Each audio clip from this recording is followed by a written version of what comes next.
Há alguns meses, fiz vídeos sobre algumas das maiores rivalidades entre países do mundo. Alguém sugeriu que eu deveria fazer o oposto e falar sobre algumas das maiores amizades entre países. Então, neste vídeo, vou falar sobre algumas dessas. Começando com Canadá e Estados Unidos da América. As relações entre Canadá e Estados Unidos têm sido extensas ao longo da história de ambos os países. Eles têm uma fronteira compartilhada muito grande e são muito próximos cultural e economicamente. Diz-se que eles têm uma das relações mais próximas, estáveis e mutuamente benéficas do mundo. Inicialmente, não era tão bom assim, porque na época da independência americana, muitos lealistas britânicos fugiram para o Canadá, que permaneceu sob o domínio e lado do Reino Unido. Mas eventualmente melhorou e se tornou ótimo. Existe até uma bandeira não oficial de amizade entre Canadá e Estados Unidos da América que é hasteada em jogos de hóquei ou beisebol transfronteiriços, reuniões de família, colaborações empresariais, movimentos pela paz, entre outros momentos. Eles também se unem em muitas competições esportivas, como futebol ou basquete, entre outros. Os Estados Unidos da América também são muito amigos do Reino Unido nos dias de hoje. Apesar do início turbulento da Guerra Revolucionária, o relacionamento entre os dois lados do Atlântico melhorou muito ao longo do tempo. A última guerra entre eles, que também envolveu o Canadá, ocorreu em 1812. Na Primeira Guerra Mundial, uniram-se ao Reino Unido contra a Alemanha e a Áustria. Na Segunda Guerra, eles repetiram essas ações, mas já haviam fornecido armas e financiamento anteriormente. E nos conflitos subsequentes no século XX e XXI, o Reino Unido ficou ao lado dos Estados Unidos da América.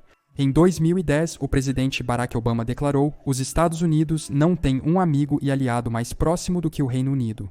Mas os Estados Unidos da América não são o amigo mais antigo do Reino Unido.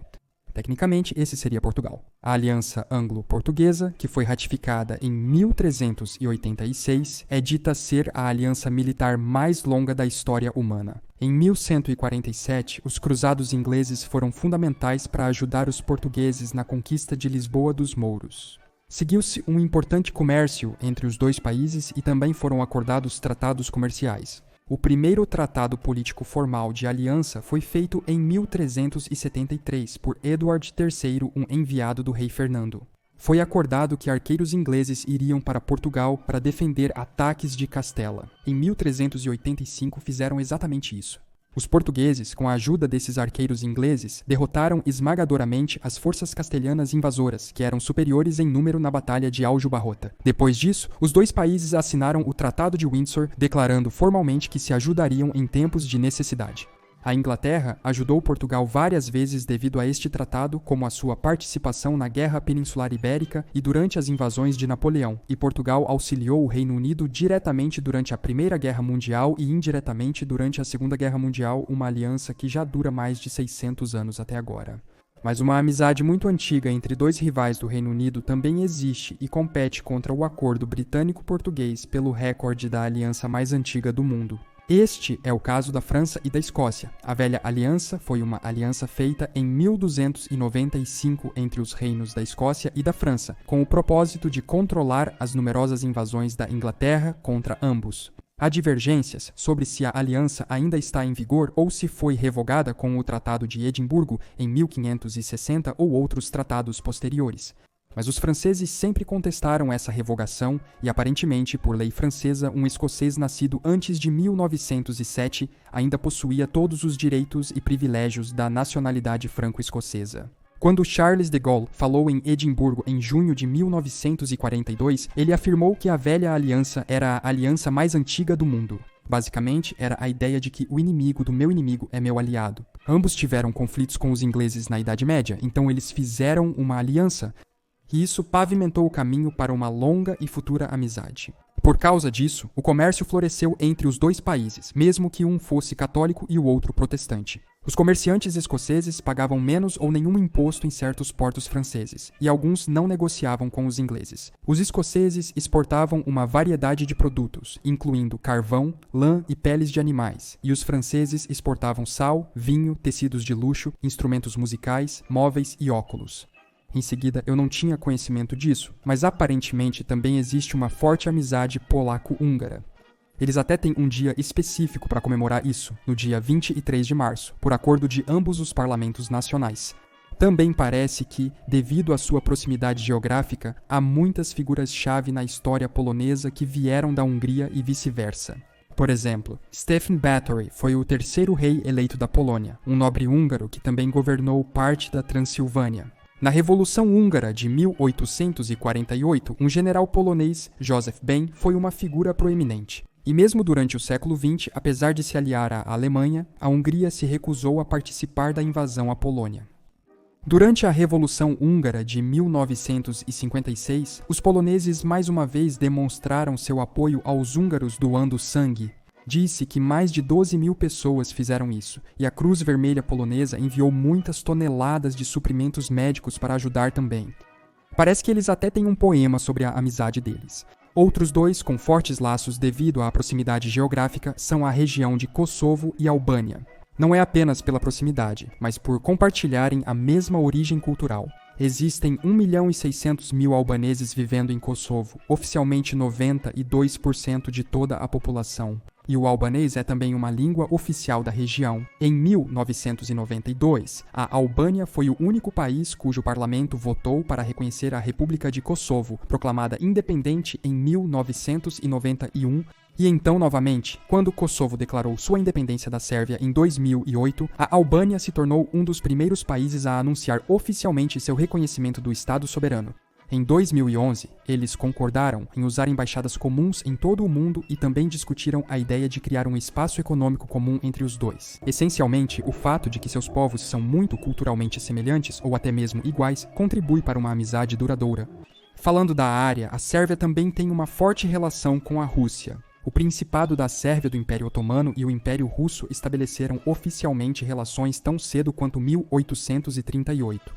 Compartilhando de certa forma uma herança eslava, disse que a Rússia historicamente desempenhou um grande papel em ajudar as nações dos Balcãs a alcançar sua independência, especialmente porque também compartilhavam um inimigo comum, os otomanos, uma força ocupante para os sérvios e um grande competidor de poder para os russos. Após a invasão otomana da Sérvia no século XIV, os refugiados sérvios encontraram um refúgio seguro na Rússia. Logo, a amizade deles é de longa data. O Império Russo até teve temporariamente um território chamado Nova Sérvia na fronteira polonesa entre 1752 e 64. E podemos até argumentar que nosso mundo atual foi moldado por um evento que só aconteceu em parte por causa dessa amizade. Um dos fatores que levou ao início da Primeira Guerra Mundial foi as estreitas relações bilaterais entre o Reino da Sérvia e o Império Russo. Embora Rússia e Sérvia não fossem formalmente aliadas, a Rússia buscava abertamente influência política e religiosa na Sérvia. Após o assassinato do arquiduque Franz Ferdinand, isso levou a Áustria-Hungria a declarar guerra à Sérvia. A Rússia mobilizou suas forças armadas para defender os sérvios, mas também para manter seu status de grande potência, ganhar influência nos Balcãs e dissuadir as potências centrais. Isso levou a Alemanha a declarar guerra, expandindo finalmente o conflito local para um internacional. Estar disposto a entrar em guerra com duas potências mundiais é um bom sinal de uma amizade forte. A Rússia tem amizades próximas com muitos estados, mas historicamente há uma particularmente interessante entre a União Soviética e Cuba. Eles estabeleceram laços diplomáticos após a Revolução Cubana de 1959 e, compartilhando um regime semelhante, ao menos no papel, e inimigos comuns, especialmente os Estados Unidos da América, a amizade deles cresceu. Mas a dependência de Cuba dos soviéticos também cresceu. Cuba tornou-se cada vez mais dependente dos mercados soviéticos e da ajuda militar, tornando-se um aliado da União Soviética durante a Guerra Fria e servindo como palco de alguns momentos de alta tensão. Em 1972, Cuba ingressou no Comecon, uma organização econômica de estados projetada para criar cooperação entre os aliados soviéticos. A maior evidência dessa relação próxima e dependência é que quando a União Soviética entrou em colapso em 1991, Cuba passou por dificuldades financeiras especialmente graves. Cuba também era historicamente boa amiga da Alemanha Oriental pelos mesmos motivos. Sob forte influência soviética, a Alemanha Oriental era próxima de Cuba, assim como provavelmente era com todos os países do Pacto de Varsóvia. Eles presentearam a Alemanha Oriental com uma ilha, para que os alemães orientais tivessem um lugar quente para passar férias. Um fato curioso é que no Tratado de Unificação Alemã, todos se esqueceram desta ilha, tecnicamente ainda fazendo parte da Alemanha Oriental até hoje, ou a única parte até que um jornal na Alemanha se lembrou dela, contatando os governos cubano e alemão, que concordaram que o presente da ilha era meramente simbólico e a região ainda pertencia a Cuba. Historicamente não era assim, mas atualmente a relação entre Alemanha e França é muito boa. A relação deles forma uma parte integral da política mais ampla da Europa, com ambos os países sendo fundadores e membros líderes da União Europeia. Há todo um contexto histórico criado para as relações franco-alemãs e elas estão divididas em 3 períodos. Inimizade hereditária até 1945, reconciliação de 45 a 63 e desde 1963 a relação especial incorporada em uma cooperação chamada Amizade Franco-Alemã, de Conrad em uma hora com Charles de Gaulle até os atuais líderes das duas nações. A amizade se fortaleceu. Em tempos recentes, França e Alemanha são provavelmente os maiores apoiadores da maior integração na UE. Em 2019, a Assembleia Parlamentar Franco-Alemã foi criada, um órgão conjunto do Bundestag alemão e da Assembleia Nacional Francesa formado para possibilitar a cooperação entre as duas nações. Um bonde na fronteira franco-alemã através do rio Reno também foi inaugurado em 2017, simbolizando a força das relações entre os dois países. E finalmente, também na Europa, Suíça e Liechtenstein. A Suíça talvez possa ser vista como os pais de Liechtenstein, não porque um vem do outro, mas porque a Suíça parece ter aceitado um papel de proteção em relação aos microestados. A pedido do governo de Liechtenstein em 1919, a Suíça protege seus interesses e cidadãos no exterior. O exército suíço também é responsável por defendê-los, porque tecnicamente eles não têm forças armadas. Eles formam uma área econômica e monetária comum. Liechtenstein usa o franco suíço desde os anos 1920 e os dois países estão unidos em uma união aduaneira desde 1924, tendo fronteiras abertas entre si. Eles também compartilham embaixadas. Na verdade, o único embaixador residente em Liechtenstein é da Ordem Militar Soberana de Malta por algum motivo. Essas são algumas das maiores amizades entre países do mundo. Países que em algum momento, que agora, ou que sempre, desde cedo, se deram especialmente bem.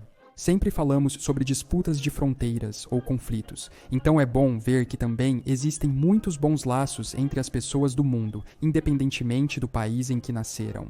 Obrigado por assistir. Inscreva-se e comente abaixo sobre outras amizades entre países que eu poderia incluir na parte 2 deste vídeo. Até a próxima com mais conteúdo informativo.